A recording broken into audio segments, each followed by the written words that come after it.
Attention! The National Weather Service has issued a hurricane warning for the entirety of the National Hockey League. Please stay tuned for further information from the Storm Cellar. Welcome back to the Storm Cellar. I feel good, Ray, because I got an excellent sleep last night because I texted Ray before the game and said, if they go down by 2 goals to start the game, I'm going to bed because I got a kid and stuff to do. And I actually did see Martinick score before I turned the game off.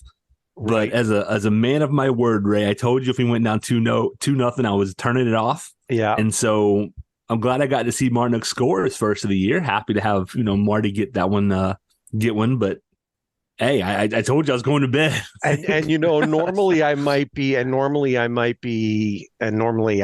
the someone who would say, hey, where are you going? Don't leave. Who am I going to, talk with this game about, as we always do for every game. But I understood. I fully understood why, because Western Canada has not been kind to the Kings. And part of me wonders whether it's if in some superstitious way it's my fault because I'm not in Canada for the Western Tour, where I would have probably been at 2 games and just. I wish I could blame you, but it's been more than 4 games. A real quick housekeeping note, and I'll let you introduce our very wonderful guest. Yes. Housekeeping note. We're family friendly. This episode will be family friendly. There may be a goal horn or 2 that may sneak in there. Probably not going to be a happy-go-lucky episode, if I'm being honest, because I don't think you and I ever bag on players without reason. And I don't think we bag on players, but we are going to point out and say this person's not doing X, Y, and Z, and here's reasons why we say that, right? Yeah. Like we're not just being negative to be negative, but we do try and be honest. And for people who, especially for maybe who are newer to the game or don't get to watch it, don't get to listen to the call or something, say, well, what are they seeing? Why are they saying these things? And we try and put that out there. So just, if this, if you're a fan of the show and you're like, I just need like happy-go-lucky Canes talk, like just giving you a heads up, like this may not be the episode, right? I don't know how it's going to go, but and 2, we're not going to gatekeep fans on the show. I've already started seeing the if you're this down after 4 losses, were you really around during the dark times, the 9 year? Like yes, we were, and I don't assume they were talking to me personally or you or anything, but just It's one thing to be bad and know you're bad. Our guest went to NC State, as did I, and she'll agree. She'll be like, yeah, when you know you're bad, it's different because you're like, well, we know we're bad, so I'm frustrated and I want to win. But if I'm being honest, this is the expectation.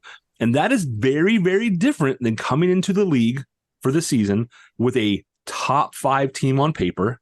Mm-hmm. Literally, a lot of people thought a top 1 team on paper. And being 4th from the bottom of the Eastern Conference, out of a playoff position, having given up games in hand, which we'll get to. Those are 2 different things. So we're not going to say, hey, people have a right to be upset, right? Yeah. We follow this team. They're underperforming. And I think what people are most upset about, what I am most upset about, is the lack of action. And we'll get to that later on, but like that's what's really frustrating to me is players aren't buying in, and we've had to talk about it, and we cancel practice, and we're going to talk about it some more. And I'm like, okay, but are you going to do anything?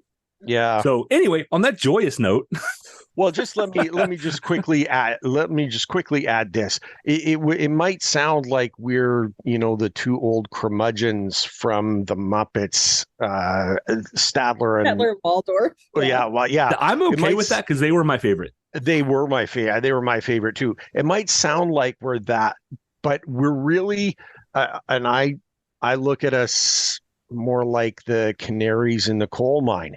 Because after last night's players only meeting after the Vancouver loss, perhaps they're starting to see and understand what folks like you and I have been saying all along. So criticism about us, pointing at the facts that we see, it doesn't make us any less of a Caniac, far from it. Nor does it make us any less jerk. We correct. might lean, we might lean more to the jerk side sometimes, but certainly doesn't stop our Caniacs. But you know what? We still love the team. We still love. If we didn't love the team, I wouldn't be here on a Sunday morning recording. Ray wouldn't be in the Bahamas on vacation, 3,000 miles from home recording if we didn't love the team. Yeah, that's 100%. That's the real talk. 100%. But the best part though is that there's others, and the focus of what. Oh, love it. That's a fantastic. That's a fantastic shirt. He showed me my Whalers. I tried to change their luck wearing some Whaler gear, but there you go. Didn't work.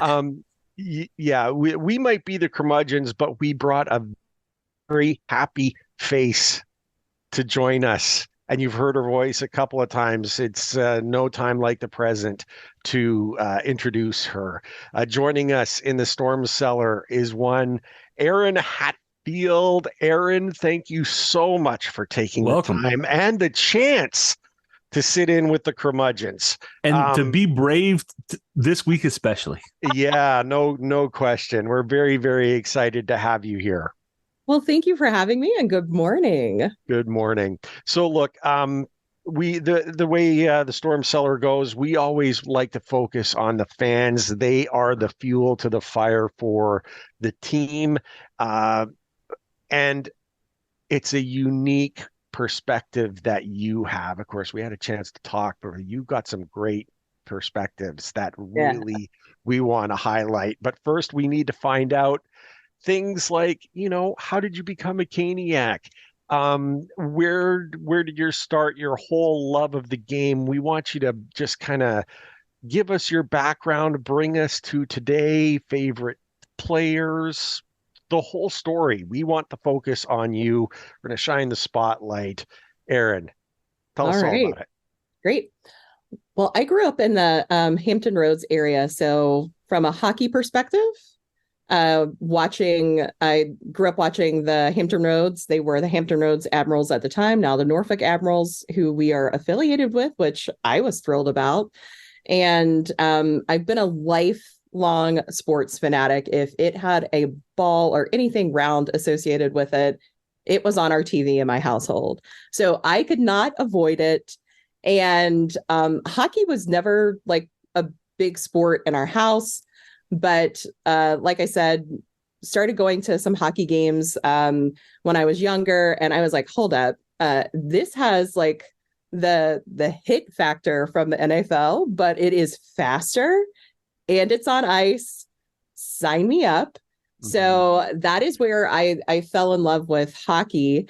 Then I went to NC State, as we said earlier, and then went to a couple of Ice Caps games way back in the day. Nice. And once the Canes came here, it was just a natural progression to become a Canes fan. When they first moved here, my wallet was a little slimmer, so I didn't have the opportunity to go to many games. But my very first game was a playoff game. Wow. That ruined me. It ruined me. Yeah. And it was me and a couple of buddies from college. We were in the lower bowl, and I was like, this is the only experience I ever want to have at a hockey game. And it was against the Devils. So I was just like, I hate them with every fiber of my being because they won that game. But that atmosphere was just electric. We stood the entire game, and that was, again, just a fantastic experience. Then now that I am older and making better money, I have become a season ticket member. My first season, I was behind one of the goals, and it was the away goal, where like all the away fans come for warm-ups and everything. And I was like, I don't know that I like this from like the warm-up experience. It was fantastic to see like all these world-class athletes up close. And that was great. Then for the playoffs, I bounced around a little bit to see what other areas of the arena I liked. And then I found my seat. I found the best seat in the arena, which is where I'm sitting now. It is behind the bench. It is right next to the players' tunnel. And I am nosy as all get out. So not only can I see like great views of the game, but I get to see stuff that's happening on the bench, like who is jawing at who from the other team, like when they do line changes and all of that stuff. But I also see like, oh, it's serious. Like the doctor said in front of me, it's a serious injury if one of them gets up and goes back to the locker room, or like even the other player or the other team's players, like, it's a bad injury if one of our doctors is going back as well. And then I've seen a couple of times like our players might get frustrated and calmly walk down the players' tunnel, and you hear a smashing noise, and then they calmly walk back and pick up a new stick and sit down on the bench, like ready for their next shift. I've seen that a couple of times from our players, and just all kinds of goodies that I get to see, and like that perspective again while seeing the entire game. I love it. I love it so much. It's fantastic. Erin, you know what? It's something just dawned on me. Yeah. For the Hall of Fame game for Cam Ward, Mm-hmm. I was, a little further back, but behind the Canes bench. Yeah. You and I met, didn't we? Yes, we did. Yeah. We did. It's just dawning on me now. You know what? Hearing you speak and just talking about where you were sitting and then the enjoyment that you had from there, I just realized, yes, we actually chatted after the game that night, correct? Yeah, it was after the game. There you go. So now your face, you know what? He's a little older. You got to forget. I'm older, terrible memory. That's where and it was funny. I asked Brad before the show, I said, we've had Erin on the show, haven't we? Yeah, you did. No, we haven't. I'm like, I know. Man, I know I've talked to her. I just couldn't remember. See, I thought it was old age, but it was the opposite. It was old age for the wrong reason. Exactly. So Erin, and now you mentioned, of course, the playoffs and you're hating the Devils. It sounds like it rivals my hatred of the team that shall not be named. I got to ask, in that playoff game, even though the Canes might have lost that game, you mentioned it was just, that was the ignition, right? It just sparked it. What about it was so exciting? Was it the group around you? Was it the environment or of the thing? Like, did you know it was going to continue on like that for you? It was a whole environment. So I know that this isn't hockey related, but like, again, growing up in a sports loving household, I knew that I wanted to go to a school in the ACC because I knew that I wanted sports to be a big part of my collegiate experience. Of course, I wanted to get a degree that I could use later on in life and have a great academic career in college, but I also wanted that sports experience.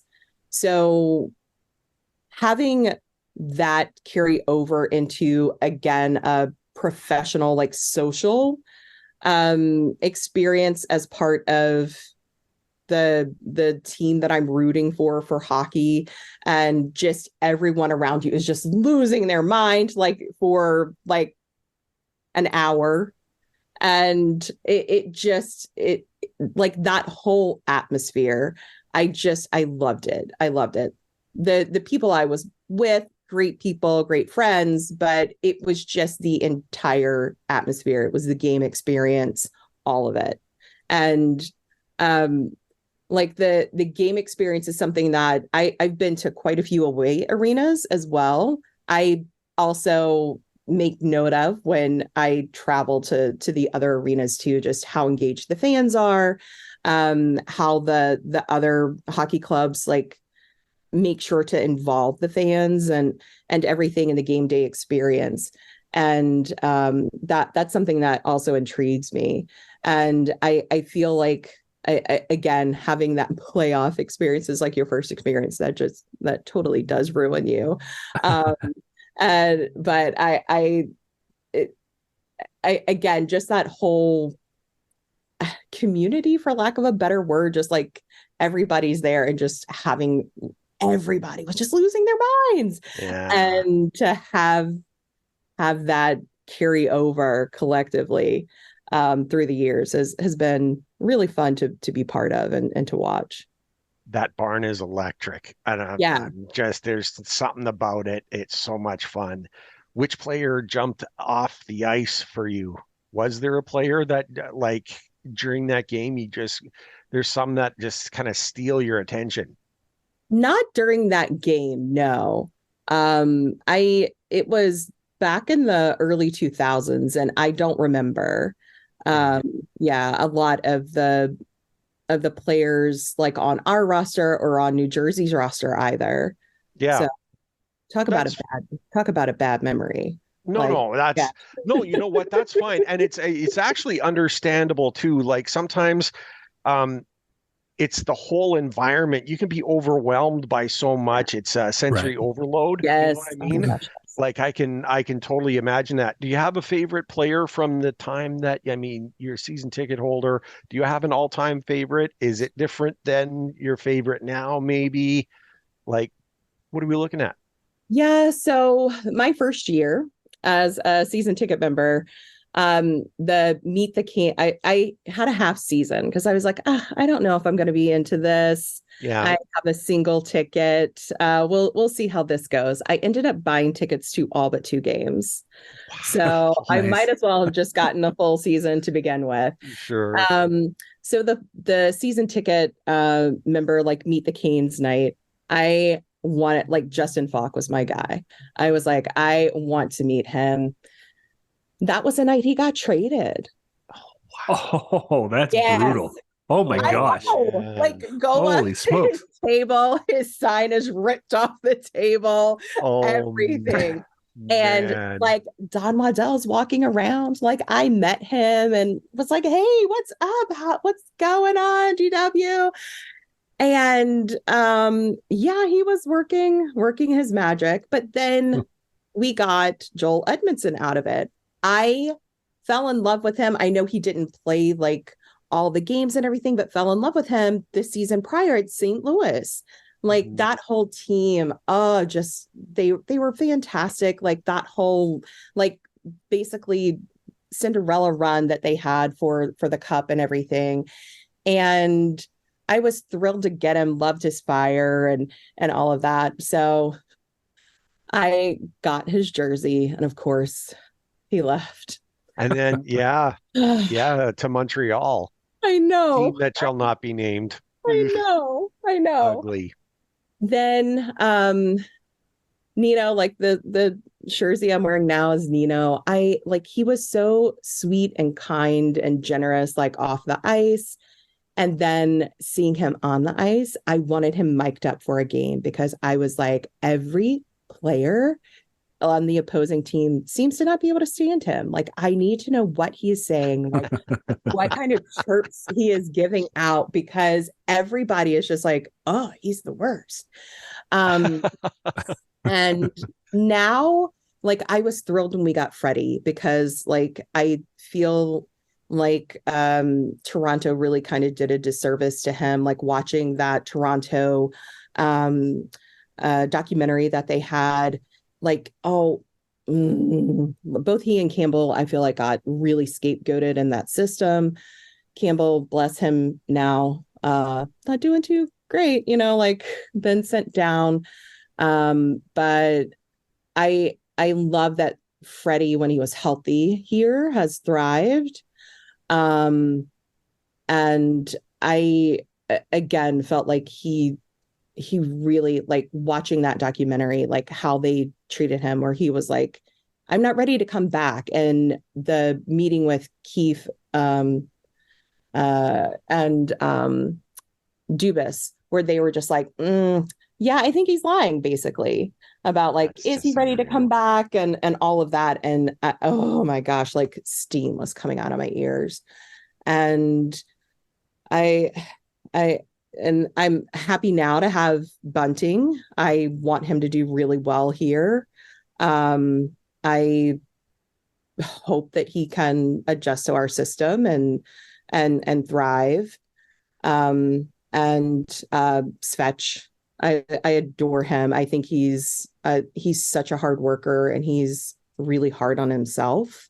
Mhm. And I like just like what I've seen from him in like warm-ups, like he goes to like all the little kids on the glass and like will say hi to like wave to them or like go up on the glass and like give them a fist bump and stuff like that. And I just think he's a special player and I hope that he can like reach his potential and coming back from that injury. And it, a lot of people are like, oh, he's invisible this season and stuff like that. And I was like, he's coming back from a real tough injury. So Yeah, one of the worst. Used to be a career ender. I mean, the fact that they're able to play at all is, I mean, yeah.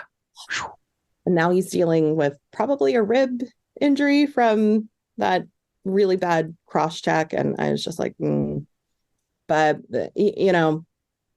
but I have a Freddie jersey and I have a Svetch jersey. So I'm just like, I'm done with jerseys with people's names on it because it's like, so we're done with that. We're done with that. Consider wait till they sign a long-term contract. Yeah. I know. And then you at least feel better. I mean, they might get traded, but but there's a little insurance. Like the other thing is they get injured. Like I feel like it's Yeah. Erin, with your comment about Freddie in the way he was treated with the Leafs and the fact that they were basically saying, yeah, he's not, he's probably fudging the numbers a little bit, not, he's really ready to go and he can't. The blood clotting issue that he has that has him out now kind of changes the perspective of that in a huge deal. No one knows no person knows a body better than themselves. And I think that, I'm really concerned. I know Brad and I have kind of kibitzed amongst ourselves and, you don't want to put a jinx on him, but I don't believe that he can come back really at this point. And this blood clotting issue has happened many, many times before. Like there's there was Howie Morenz, 1937. Mm-hmm. You know what I mean? Like he died of an embolism dealing with blood clotting issues and stuff. Right. Was it Pekka Rinne? His career ended. Yeah, I think so. Yeah, he missed an entire season for the same reason. And then he, had to retire at the end of the year. And I'm curious to know if maybe Freddie's in this situation now, which is really unfortunate. Because you get it from both sides, right? So if you have clots, you should not be playing, right? Because trips and all those things increase your chance of a clot, and throwing a clot is just an awful thing. Yeah. The antidote to that is blood thinners, right? Eliquis, Coumadin, depending on, what your body can handle. I did a drug study on Coumadin. I think I mentioned this before. The antidote to that is frozen blood plasma. And you don't want to be around guys with, knife shoes and a puck coming at you at 100 miles an hour if you're on blood thinners. I mean, I'm not saying guys maybe don't do it. Like, I don't know of anybody. I can't say, we know this guy is. But as a goalie, like, it's just not worth the risk, right? I mean, there's, some of these guys will go through it. And I think Freddie's been through so many things, and it's, I hope he's able to come back, but like Ray and I have talked, and I think at least for this season, get healthy and try again maybe next year if you really want to try it. But blood clots that's not something to play with. Not something to fool around. Right. And some of the comments that Rod's made lately about like this is truly long term. Yeah, long term. Yeah. Like it was like, yikes. Really makes you question whether or not he's coming back this season. And it's just like you hate it for the player. Like, he wants to compete. And like when he's on, he's so, oh gosh, he's so He good. was so great. He's so good. Yeah. 100%. Yeah. Yeah. And just for anybody who hasn't seen it, I'm pretty sure the documentary Erin's referring to is All or Nothing Toronto Maple Leafs on Amazon Prime. Great. The whole series is great. So if you are into sports in general, it started out with soccer and football, and then the Toronto is the only hockey team they've done. But it is a really excellent documentary. The Maple Leafs one, the only thing I don't like about it is that was the COVID season. And so the show just kind of ends. Most of the time they're 10 or 12 episodes. I think that was 6 because they're like, oh, like season's over. Like, yeah. Like, what are we going to do, right? But All or Nothing on Amazon Prime, excellent show. So do we do it? Do we rip the Band-Aid off? I was going to say, you might as well rip it off because otherwise it's going to fester and gangrene. I mean, yeah, the last time we were all together, well, the last time we were in the storm cellar, things were looking not bad, and the Hurricanes were getting ready to hit the road, going west on a 4-game road trip. Winnipeg, Edmonton, Calgary, Vancouver, and we kind of said, there's a good 6 points to be had in. You need 4, but 6 you could do available, 6, you could do 5, and that Vancouver was going to be the most difficult game. Lo and behold, 0-4, a game against the Jets that they played really well and completely dominated and lost 2-1. Frustrating. Hockey happens. Then annihilation, pure and simple from the get-go. 2 goals in the first minute against Edmonton. And the thing about that one was McDavid wasn't even really a big deal in that one. Right, it was Hyman, right? Hyman, who was the one who was playing very well too. We should point that out. Calgary, where I would normally be if I wasn't on holidays, I would have been in the barn. And now I'm kind of thankful that I wasn't there because I would have lost my mind. But they jump out 2-0 and find a way to lose in the third period. Talk about not playing a full 60 minutes. And then last night against Vancouver, which was befuddling, and it caused the player-only meeting after the game where they had a chance to say, those guys in the storm cellar have been saying it for a long time. Maybe we should be listening to them. And guys, we appreciate you putting your faith in our Canary in a Coal Mine Act, but they're talking it out. Let's talk about it here. For me, the frustrating aspect about all of this is we're still not seeing Rod Brindamore Hurricane hockey that we've been enjoying for 5 years. And I've called us victims of success for the fans. I've been calling it, like we saw it in Winnipeg. So they played really hard in Winnipeg. I can't fault them for that. But what happened beyond that trip, especially in Alberta, was just perplexing, I guess. I'm not sure what to say. Erin, what do you think? So what has frustrated me is what you already mentioned, where it's like it's not a full 60 minutes. They'll come out buzzing for sometimes 10, 15, 20 minutes, sometimes not even a full period of hockey. I don't know what happens during intermissions. I know in theory what happens. They go back there, take bathroom breaks if they need it, get their little fuel, get their little snacks.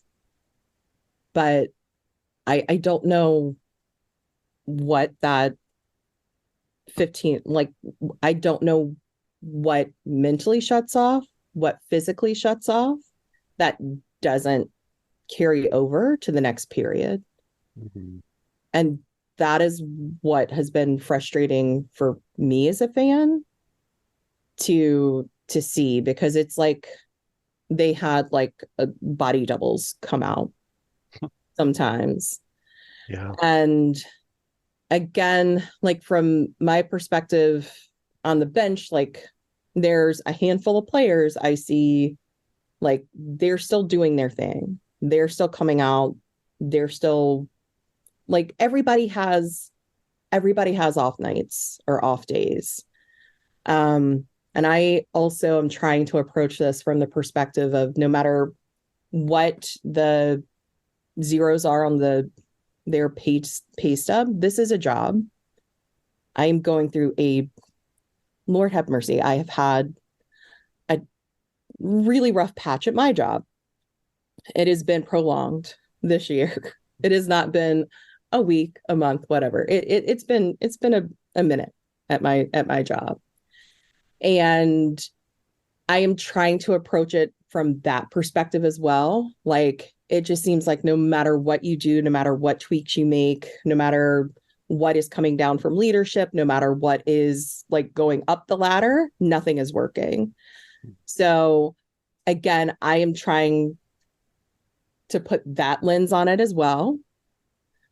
But it is really frustrating to watch. And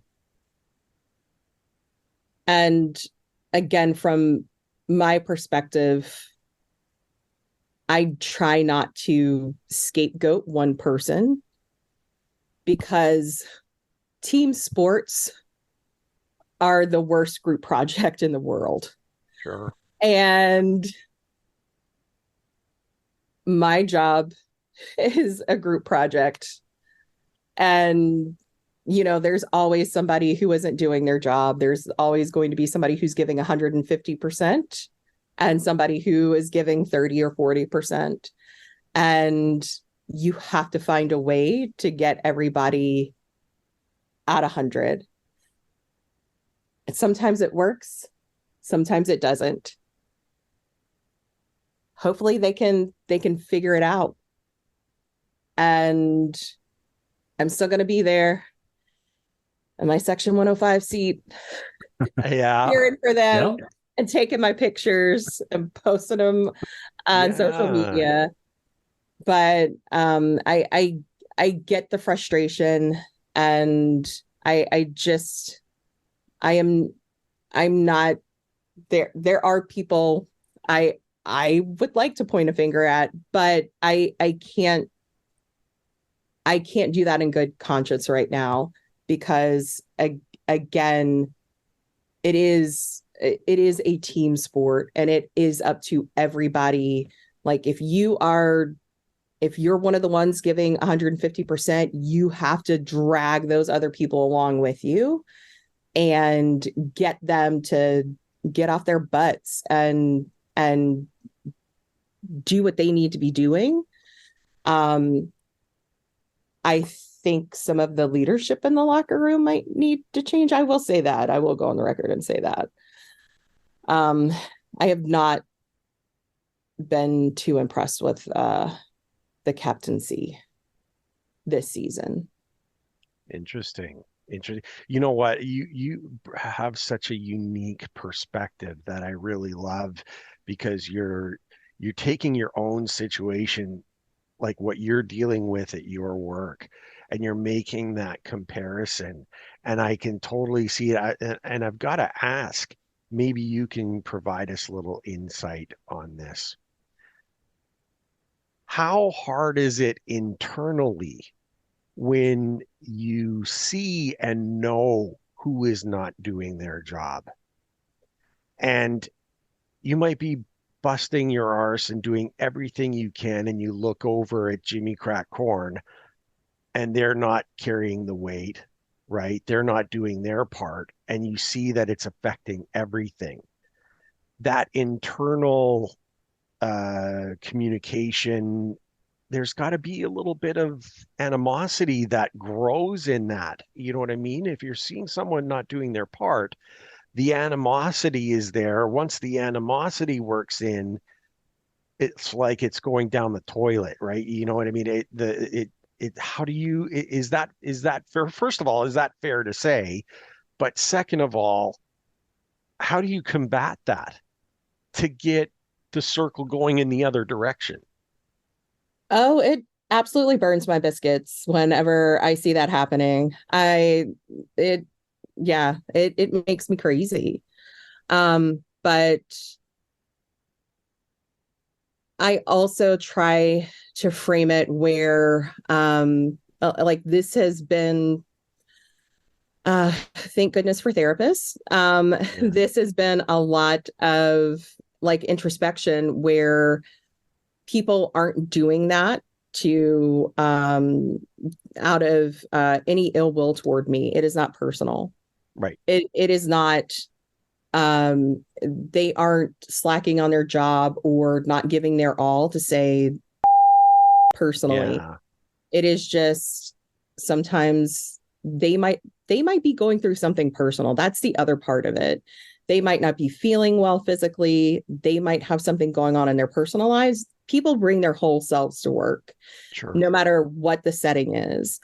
And I think that is a huge perspective that people are like not really,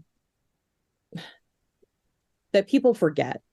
I'm not going to say they don't keep in mind, but that people forget. They I've seen a lot of takes on social media across all teams. They're like, these people are getting paid a lot of money to do this job. They are. They are getting paid a lot of money to provide us entertainment, but they are people. At the end of the day, they are also people.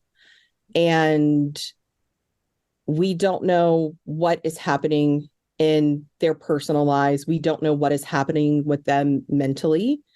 Like I have imposter syndrome. They might be having imposter syndrome as well. And I just I would encourage people to like think with empathy first. Yeah. And that is how I try to approach a lot of things in my life, because like this again, I don't think anybody in that locker room is going, I am going to go out and have the worst game of my life tonight. Yeah. Yeah. Yeah. And like Sebastian Aho is going to go out and have the best game of his life. Like, I don't think anybody with the Hurricanes crest on their sweater is thinking that as they're putting on their uniform every night. Nobody is thinking that. Yeah. Brad, before you jump in, Erin, the name that came to my mind when you're talking about what's going on behind the scenes. And Brad, you and I spoke about this a lot last season, and Teuvo Teravainen Yeah. has really, really struggled, and everyone wondered, where is he? What's going on? And little do we know, or at least I didn't know anything about the death in his family, his grandfather, whom he was very close with. And I know that when, my family, when I had family members who passed on, it affects every aspect of your life and it's hard to get out of. And he had a very strong connection. And so, yeah, it makes you want to kind of step back and say, okay, there's certain things that you have to understand, right? I and hockey performance-based gig, right? Where the demand is that if you're getting X amount of dollars, there's a little bit of wage envy in all of that too, right? When you look at someone who makes $8 million a year, something that many of us can't even fathom to play a game, you want them to perform. Like you can't take a night off, right? Yeah. But taking a night off is not the same as having something affect you that affects your performance either, right? And that's there's two different complete mindsets. Brad, I know I know there's So you haven't had a chance to really weigh in here, and I wanted to bring you in on this whole topic because it's a difficult one to look at this whole situation, and you have a lot of thoughts about these past 4 games, uh, and beyond, of course. Yeah. So I'm going to preface this by looking at a few statistics. From start of the season until the end of November, they went 13-8. They racked up 27 points, 3.36 goals for, 3.32 against. Power play was at 20%. Nothing wrong with that. Penalty kill was at 75%. A lot of things wrong there, generally speaking. I think everybody thought that's what we all thought is we can score goals, but our defense is lacking, right? That's the general theme of the first 2 months of the season is it's not an offensive issue, it's a defensive issue. December 1st until December 10th. 1-4 for a .200 win percentage. 2.6 goals for. They're 0.6 goals off the league average. 3.4 goals against. Defense has gotten worse. Yeah. The power play has gotten better, 23%, because almost all your goals have been on the power play. The penalty kill's at 100%. The penalty kill, actually, they had a shorty somewhere. The penalty kill net PK is at 107, which is just phenomenal. Like, no complaints, right, on the penalty kill. Yeah. And the reason I bring it up is it's not a special teams issue. In the past, we've said it's, if they could have had a power play. Yeah, that's surprising. Right. In the past, we'd say, the penalty kill's fine. If we had a power play, we could win a cup. Well, the power play is doing fine. I don't like the way it's being run still, but it's working, and I'm going to take it and move on because it's one of the few bright spots. I really appreciate all the things Erin had to say and brought to the conversation because I think that gets lost, at least in the heat of the moment. Certainly during a game, no offense to them, but I'm not worried about all the other things, right? Yeah. It's the middle. And I always say, if you want to know people's real reactions, don't ask them in the middle of the game when you just gave up 2 goals, right? You're not going to get an accurate assessment. The one place I would maybe differ is, I had a struggle, particularly last year at work, with some things, with people not pulling their weight and thus making my life personally much harder, right? Affected my family, the whole 9 yards. Sports is a little different. Not that those things don't happen, but the difference that I wanted to bring up is, I work for a university, and if I'm not cutting it or some coworker's not cutting it, there's nothing you can, obviously they could be like, there are things that can be done, but I'm not getting traded to Harvard. Yeah. There's a medium step that sports has that most of us don't, because normally you either have a job or you don't. And in sports, we have this whole thing that says we have a contract with you and we can just ship you off and give you a start somewhere else, right?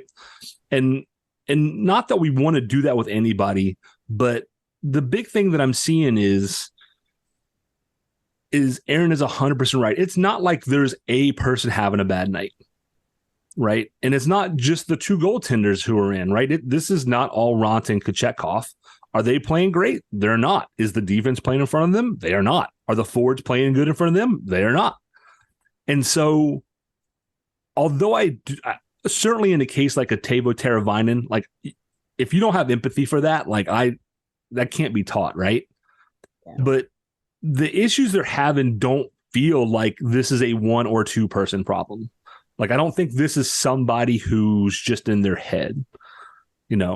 This is maybe that alongside other things, but this is systemic. This is a top 3-4 on paper roster in the league out of a playoff spot.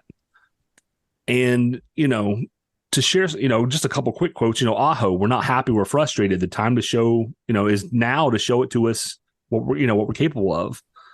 Rod Brindamore, all I can think in my head right now is how he just gave up 2 goals. That doesn't work.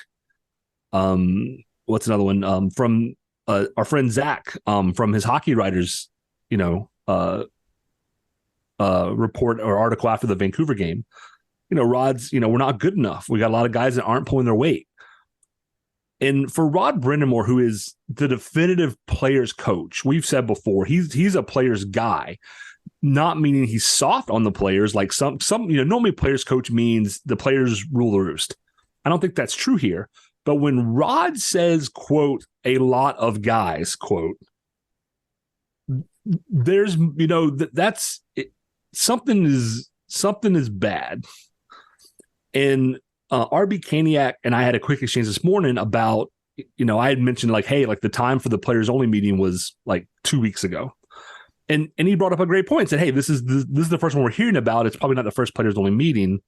And I was like, yeah, that's probably true, which is worse.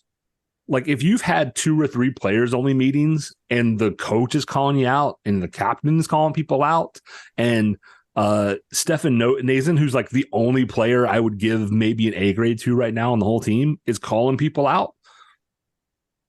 What's going to change? And we don't know what's in Don's head. Like you got to assume Don is on the phone making calls and saying, hey, I need to bring order to the chaos.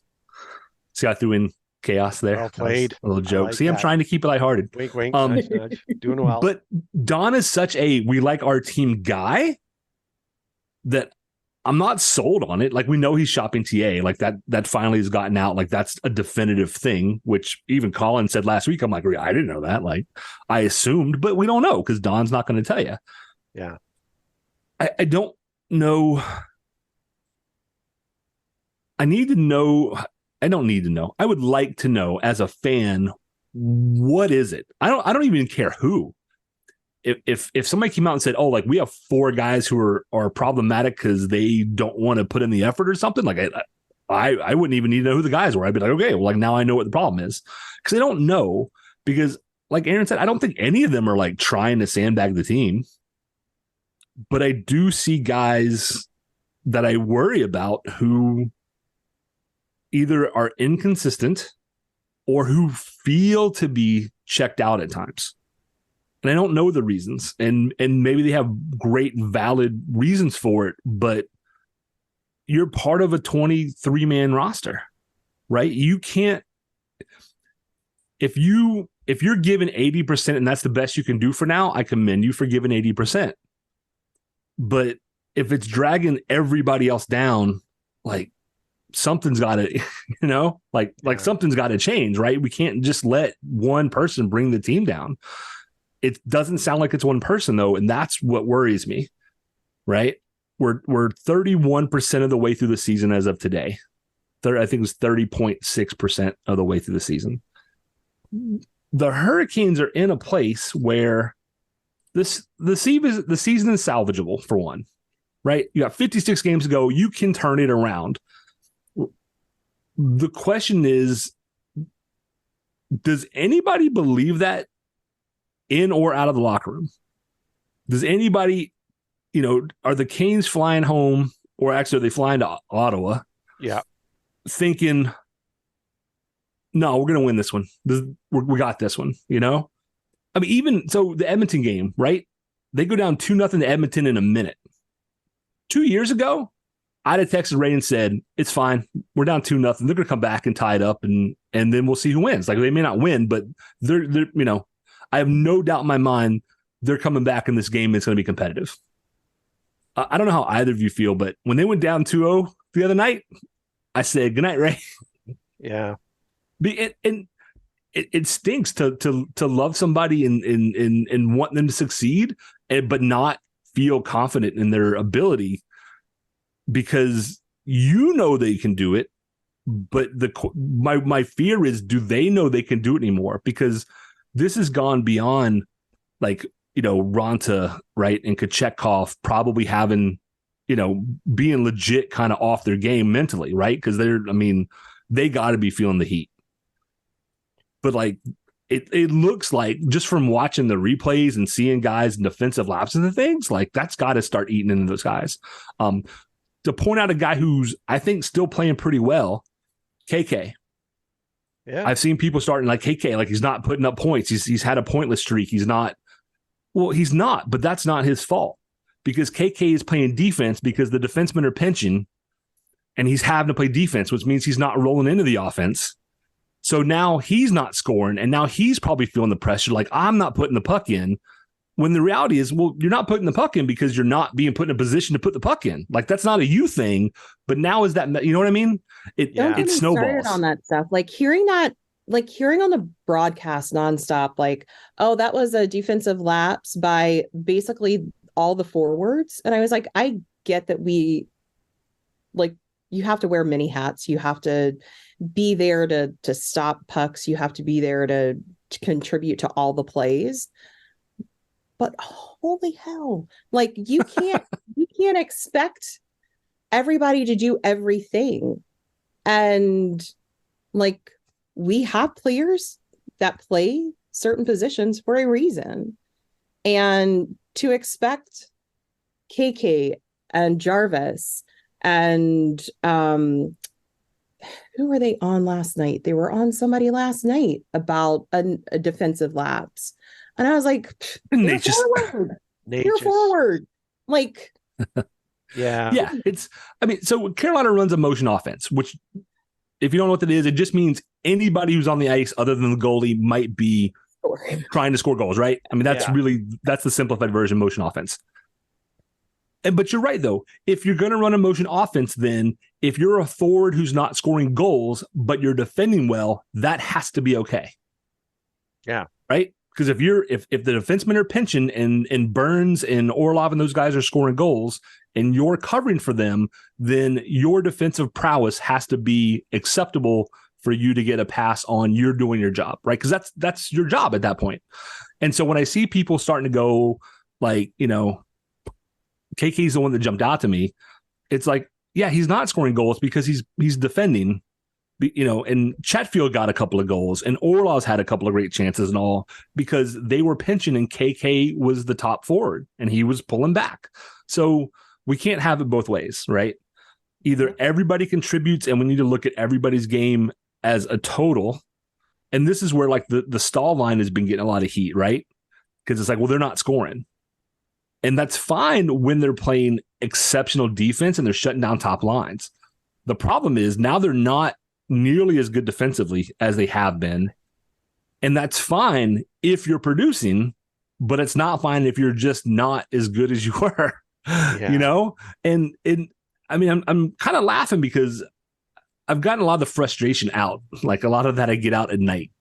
Yeah. Right. And this is cathartic. And Erin's so enthusiastic. She has such a good way of trying to look at this that it's, I'm not even going to say half like the mean things I was going to say, but go on, let it out.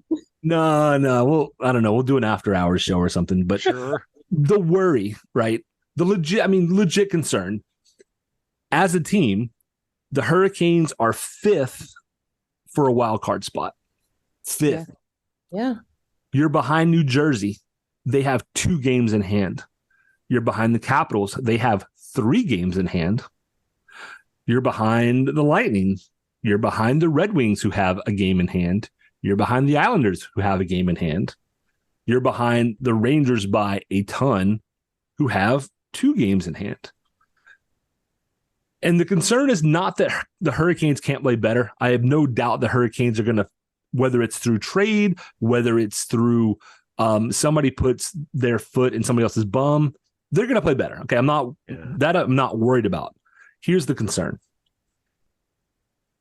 If you're the Capitals and you have Ovechkin on the tail end of his career, are you going to make a run for that final playoff spot? Yeah, 100%. Are you going to make trades and all to make your team better? Yeah. If you're the Devils, who are also underperforming, are you going to make a run for a playoff spot with the Hugheses and Timo and everything you've just invested in last year? 100%. Yeah. If you're Don Waddell, you better get a jump on those guys, or it's going to be another Tarasenko / Meyer / name whatever player we wanted to get.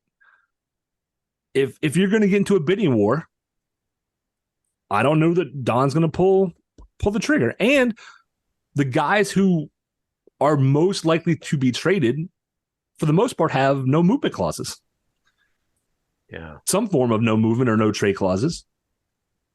Yeah. So the concern in my mind stems from what is the general issue, because it seems to be getting worse, not better. And two, okay, so let's say we get a goalie. Well, that's great. That doesn't fix the other problems. Nope. And let's say they go after something to fix the other problems. Does Don have the people he can move to do something, or is he going to wait and now you're in a bidding war? Neither of those things are good. It's not that Colin from Home Ice Advantage always puts up the, how do you feel about the Canes front office? And I've always clicked approve. Like I've always said, yeah, overall I approve.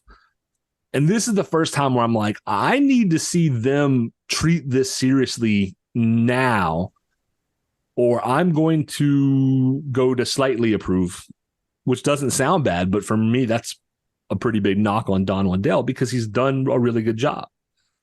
Because it's December. If you can fix this in December, fix it in December. Don't wait until February when you're in a war. It's and the other GMs know that, right? It takes two to tango. So it's not even on Don. It's you've put yourself in a situation where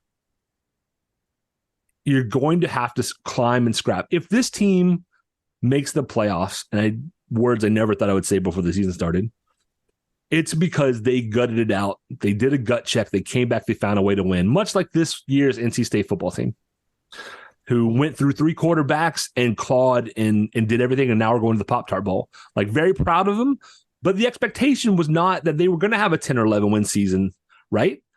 And that's the difference, is this team is not I mean, where are they let me look in the East. Okay. In the East, you have 5 teams worse than you. Did anybody, the Canadians fans, Buffalo fans, James F. from Columbus, people who hate the Hurricanes, none of them would have you as the 11th best team in the East at any point in the season. Nobody. Because they'd say, man, I hate those guys, but we're better than them. We're the Rangers, right? We're the Devils. They're the 3rd best team. They're the 4th best team. Nobody's calling you the 11th best team, but that is who you are today. You evoked James F. There is, okay. So we should get James on sometime. I feel like that would be fun. I'm sure it would be. I'm sure it would be. Look, there's so much to unpack there. So much. So I'm going to bullet point a couple of things and then ask, I'm going to speculate with a question that I'd like your responses to. Burns is not scoring at the pace that he was in the past. He's nowhere close. He's having trouble getting the puck to the net. People are the forecheck that we've known and love is virtually non-existent.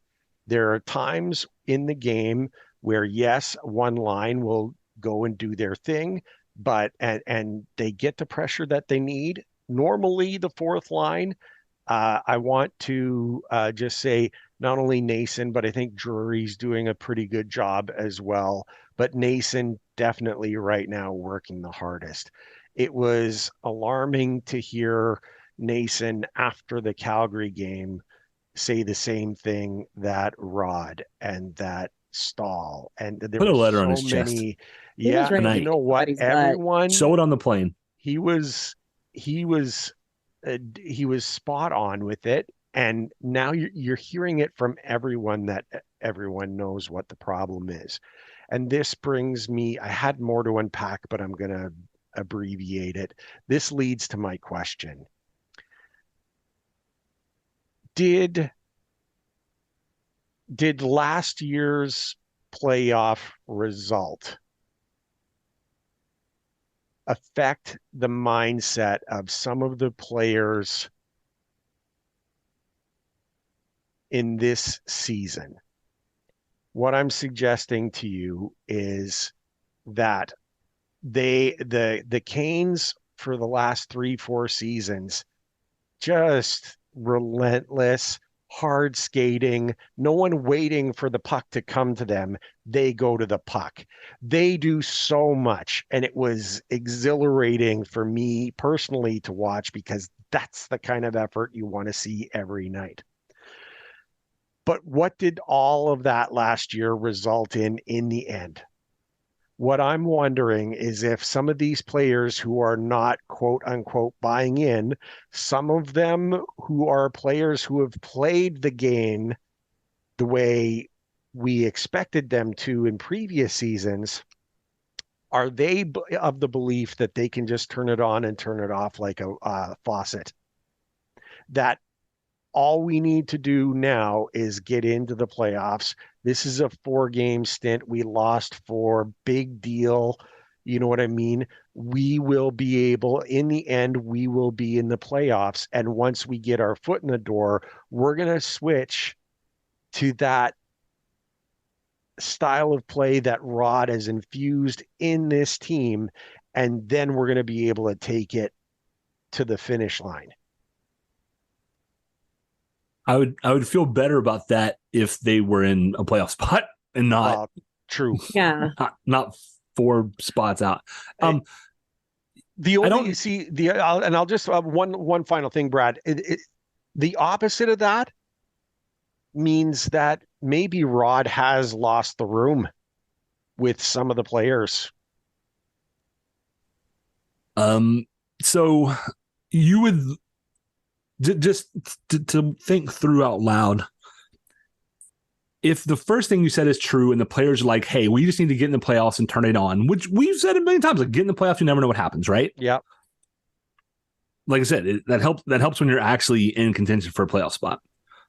If that was true, then we wouldn't hear Rod Brindamore saying there are guys not doing their job, because it's not like the players are going to do that and like not tell, you know what I mean? Like the players are not going to decide as 23 guys, hey, we're going to kind of just skate through the season and just try and get the playoffs healthy. If they're doing that, that gets back to Rod, whether it's through coaches, through trainers. Rod just being an intelligent hockey guy, he would know, you know what I mean? Yeah. He would say, hey, he would just go on record and be like, hey, we're just not playing our best hockey and we just need to do better. I like what we did last night, even though we lost 6-1, which he does sometimes, right? Yeah. So if what you're saying is true, I don't think we hear from the guys like we have. They would just say we would get generic canned sports responses, right? Yeah. And then I forgot the second thing you just said, because I actually had something to say. Losing the room. I don't. Yeah. I don't think that. Sorry, Erin, just real quick. I am not saying this. Okay, this is not me making a suggestion. However, most other teams, if you were the Cup favorite going into the season, and in December you're 4 positions out of a playoff spot, I think in a good number of other cities, the head coach is in fact gone. I don't think that it should happen to Rod. I'm going to be very ultra clear. That is not what I think should happen. It is not something I think is going to happen. Rod Brindamore is not the problem. I'm just saying, if this is New York or New Jersey or Colorado or Vancouver or Edmonton, they're changing the coach. It's not even, they're not going to, they might change players too, but the coach would already be halfway out the door. And they have such faith in Rod, as do I think the team and the fans. That's not an issue. But I'm just saying, if this was another market, Edmonton, they're changing the coach. Mm-hmm. Erin? Yeah, I'll answer number 2. I don't think Rod has lost the room. I do wonder about other personnel. And I've wondered about other personnel for a bit. Especially seeing some of the lapses that we're seeing this season across like defense and things like that.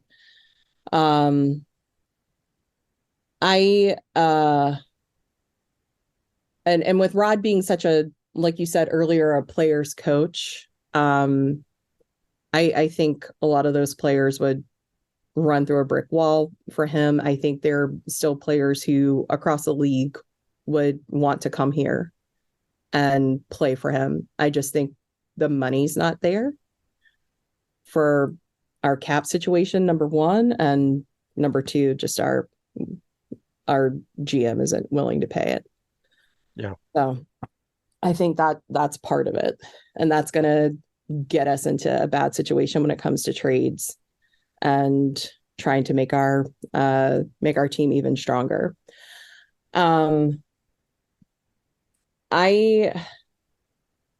I think that playoff run, especially Florida, was incredibly deflating. And I don't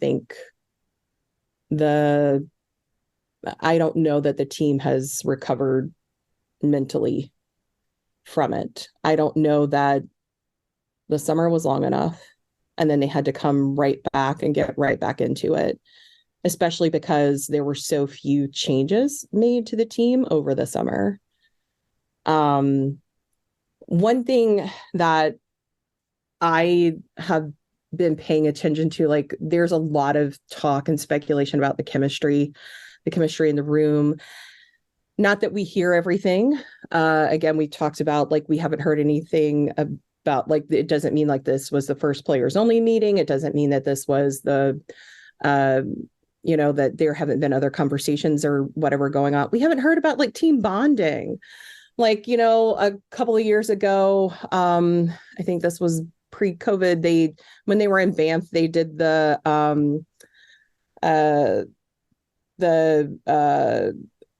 excursion at the one of the winter sports places and all of that, and like they came back and seemed to just be almost a different team after that. And last year they went fishing in Seattle, which, okay, that was cute, but we haven't really heard anything. One thing that has stuck out to me all season, and I tweeted about it and people thought I was weird, but there's nobody there with Slavin doing like the fist bumps and butt slaps and all of that stuff when the players are going back into the locker room. It took a while for Trocheck to join him. And then last season we had Stepan. It took a couple of games for Stepan to do it. There's nobody. It's just Slavin there by himself. Yeah. And trying not to read too much into that, but like, to me, that's kind of telling. No, that's an interesting point. Yeah. The camaraderie is important. The little nuances that you see that are in the team that you might not necessarily see on the ice, but if they're not there, it could be a contributing factor. And those are great points. They are, absolutely. And being somebody who's not at the games and we only see what, gets broadcast, like I would not have noticed that at all. Yeah. Yeah. Like, you have that unique perspective being right there, like right there. So, and there's sort of an aura amongst all of that too, right? Everyone knows when you walk into a room or whatever and something isn't right. Lots of times it's so not right. Everyone feels it, even though you don't know what's going on. And that's kind of the situation here. We all know there's a problem. There's a humongous elephant in the room, but you don't know, or you can't quantify it. You can't find that way to put a finger on it. We can only hope that in the coming week, we will see that change. And the first spot would be against Ottawa. We got a game against the Detroit Red Wings for the first time, who I hope Larkin is okay. Man, did he take a hit against Ottawa. That was brutal. Knocked him out. That was scary. I'm going to send out wishes to him. Hope he's okay. But of course, the Wings also have Kane. They have Kane with the team, who's joined them now and scored his first goal. So we got a couple of opponents here in the coming week. It's going to be very, very interesting to see how these games come out. I'm not going to make any predictions because I was made a fool of last week.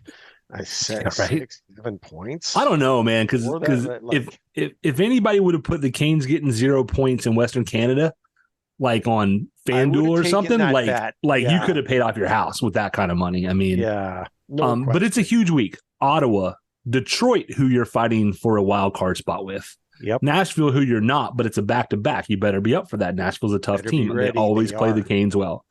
Sunday, we'll be recording before this, but you have the Capitals.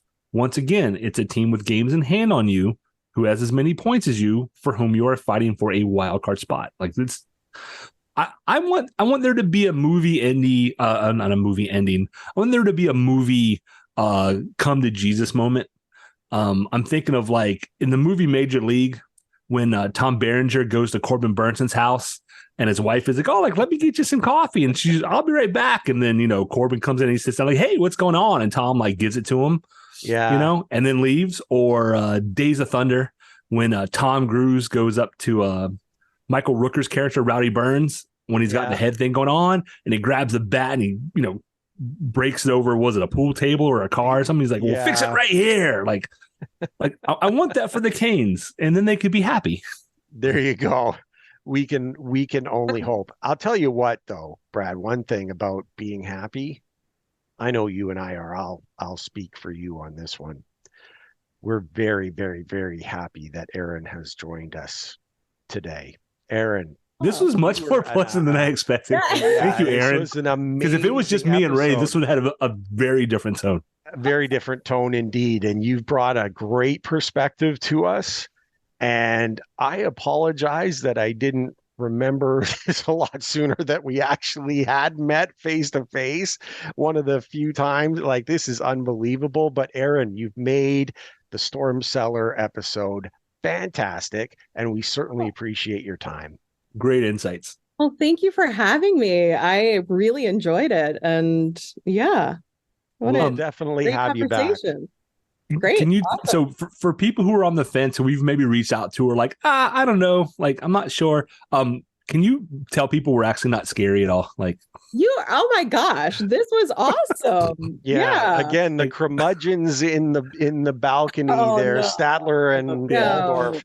I mean, that they can. I don't mind them calling us that, but I think we're pretty easy. Good time. We're pretty easy. No, I joke because it is funny. I will reach out to folks and they're like, oh man, like I'd be so nervous, and I'm like, that's what everybody just about has said, with the exception of folks who, either do this like Zach or Bailey Cat, Colin. Yeah.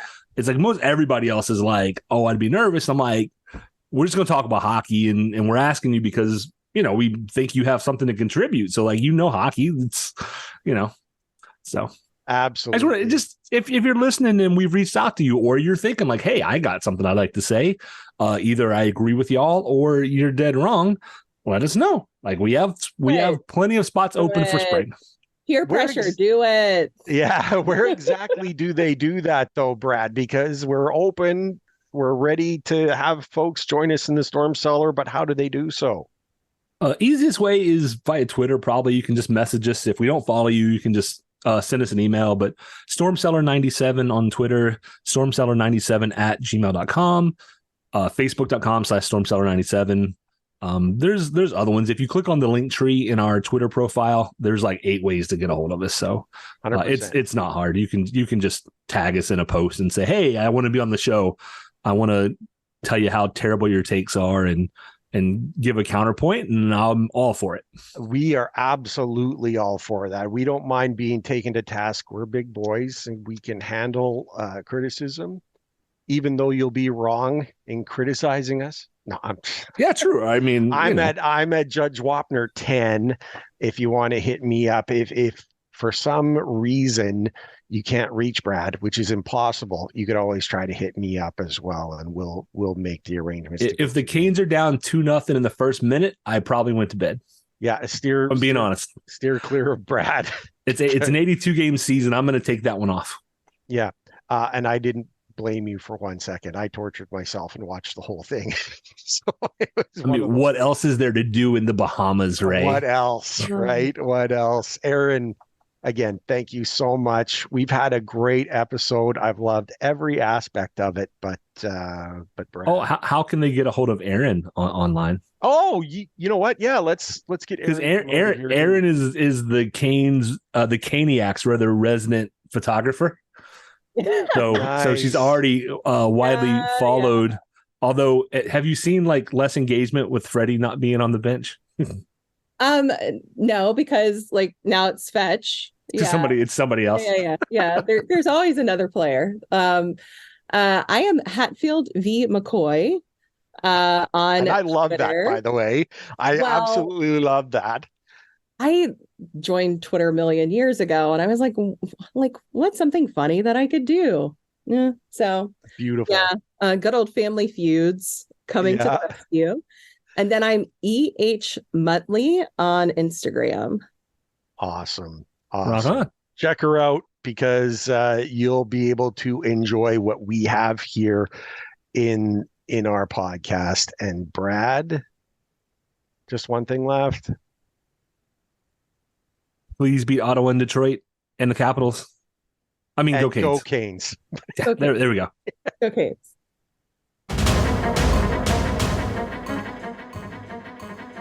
Thank you everyone for tuning in. Ray and I greatly appreciate your support in helping us produce an informative and fun podcast. As always, we'd like to say that we believe hockey is for everyone. Whether you're a Caniac or a bunch of jerks, doesn't matter, as we're just a couple of jerks anyway. We would love to hear your questions, comments, and suggestions. We will do our best to answer anything hockey related. You can reach us via email at stormcellar97@gmail.com. On Twitter, we are at stormcellar97, and on Facebook at facebook.com/stormcellar97.